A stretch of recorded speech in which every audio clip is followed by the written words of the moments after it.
Dali nga siya makatuyo. So, ito nga yung bago kong blower, guys. Tatak nito is hand lever. So, nagustuhan ko nga to, guys, dahil very affordable lang siya. So, 200 plus lang tong blower na to. Then, ang maganda dito, meron siyang hot and cold. Tapos, meron pa siyang 3 heat setting. So, meron siyang hot, warm, tsaka yung cold. So, ito nga siya, guys. So, meron nga siyang kasama, guys, na supply. Itatry ko siya ngayon dahil, ayan, basa yung buhok ko. So, ito yung pinaka-on-off niya. Then, ito na rin yung speed setting niya. So, pag nilagay niyo siya dito, ayan, a-under siya ng ganyan. So, ito yung mahina niya. Mahina lang yung hangin. Gusto niyo malakas is, ito naman sa baba. Ayan. Lakas niya, oh.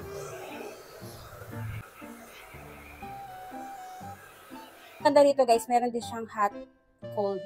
So, kung gusto niyang gamitin yung cold, so, ilalagay niyo siya dito. Pa-andarin niyo muna, then ilalagay niyo siya dito sa setting.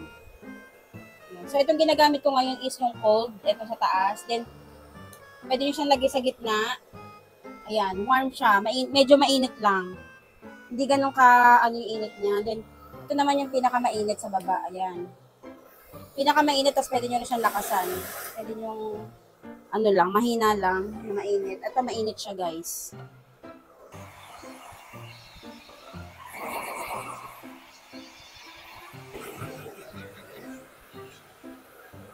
Guys, ginamit ko nga itong blower hanggang matuyo yung buhok ko. So, hindi ko siya pinatay hanggang matuyo yung buhok ko. So far, hindi naman siya nag-init. Ayan, oh. Hindi siya nag-init. So, syempre, di ba nakakatakot din minsan yung mga ganito. Baka may biglang sumabog. Ayun. So far, hindi naman siya nag-init hanggang matuyo yung hair ko. So, ayan, natuyo na nga siya. Ngayon, meron nga rin siyang ganito. Then, ito naman yung itatry natin. So, isinusuot lang siya dito. Yung nakakaloob yung ng buhok niya.